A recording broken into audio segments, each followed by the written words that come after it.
There was once a little farmer and his wife living near Colgaro. They had 3 children, and my story happened while the youngest was a baby.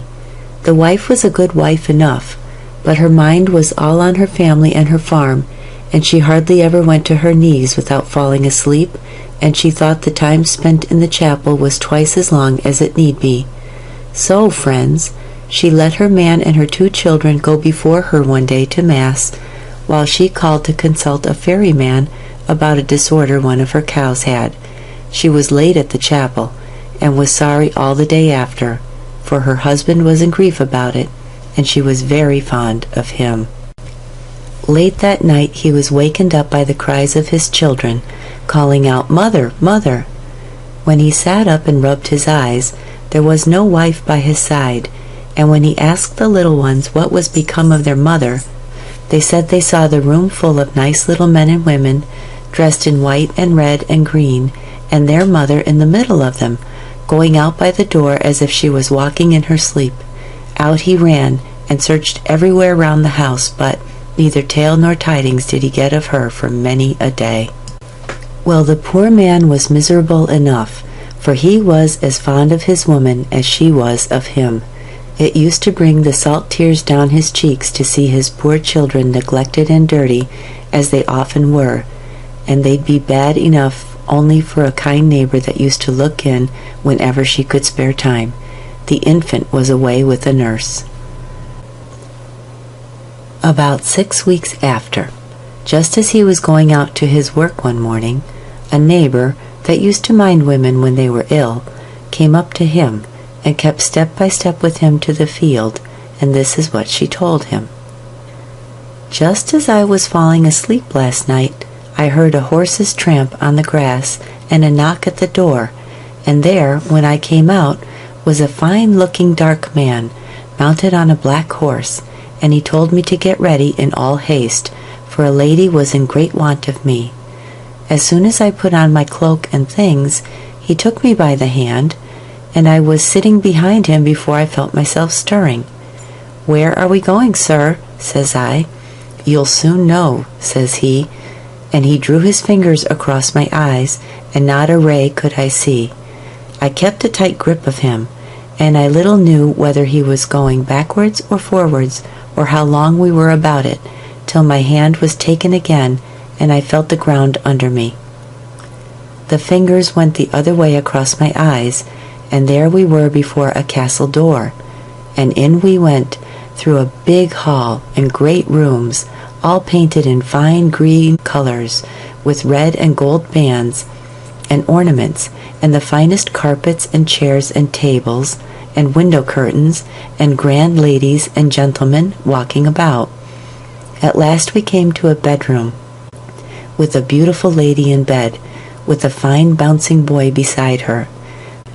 The lady clapped her hands, and in came the dark man, and kissed her and the baby, and praised me, and gave me a bottle of green ointment to rub the child all over. Well, the child I rubbed, sure enough, but my right eye began to smart, and I put up my finger and gave it a rub, and then stared, for never in all my life was I so frightened.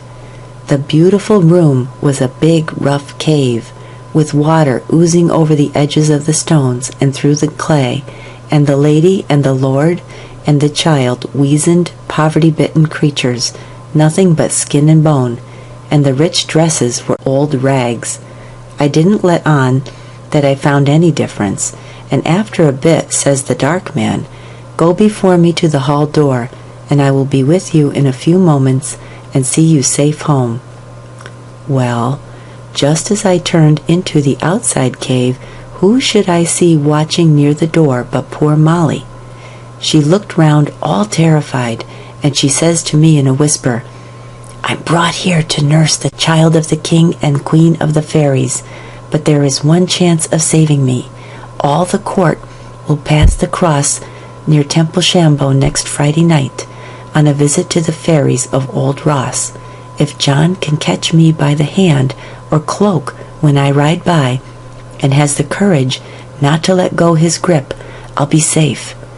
Here's the king. Don't open your mouth to answer. I saw what happened with the ointment. The dark man didn't once cast his eye towards Molly, and he seemed to have no suspicion of me.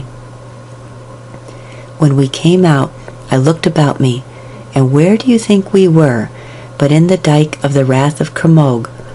I was on the horse again, which was nothing but a big ragweed, and I was in dread every minute I'd fall off, but nothing happened till I found myself in my own cabin.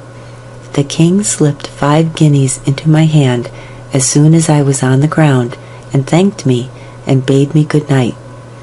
I hope I'll never see his face again. I got into bed and couldn't sleep for a long time, and when I examined my 5 guineas this morning that I left in the table drawer the last thing, I found 5 withered leaves of oak. Bad luck to the giver. Well, you may all think the fright and the joy and the grief the poor man was in when the woman finished her story. They talked and they talked, but we needn't mind what they said till Friday night came, when both were standing where the mountain road crosses the one going to Ross. There they stood, looking towards the bridge of Twar, in the dead of the night, with a little moonlight shining over Lilac Dermid. At last she gave a start, and, "By this and by that," says she, "here they come, bridles jingling and feathers tossing." He looked, but could see nothing, and she stood trembling and her eyes wide open, looking down the way to the ford of Ballinacoola.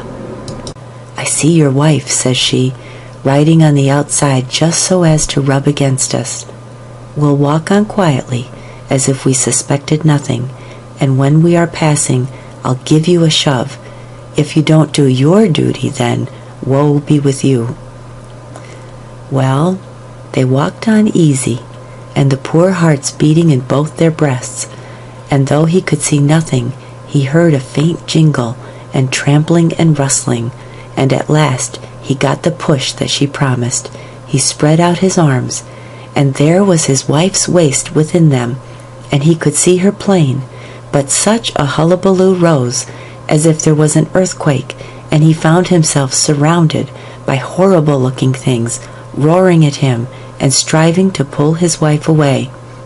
But he made the sign of the cross, and bid them begone in God's name, and held his wife as if it was iron his arms were made of.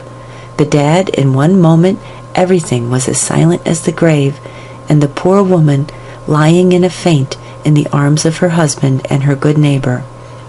Well, all in good time, she was minding her family and her business again, and I'll go bail, after the fright she got, she spent more time on her knees, and avoided fairy men all the days of the week, and particularly on Sunday.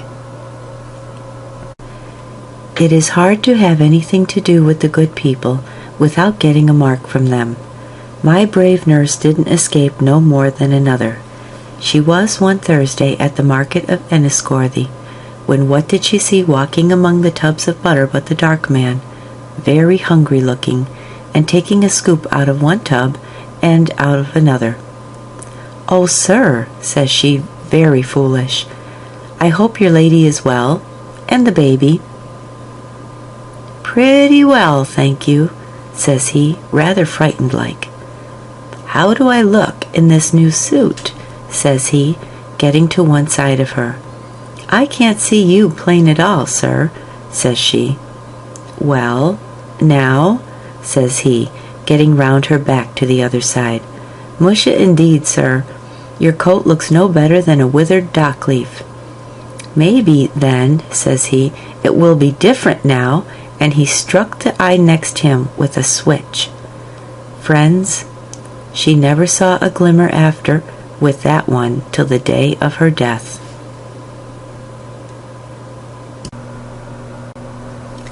End of The Fairy Nurse. This recording is in the public domain.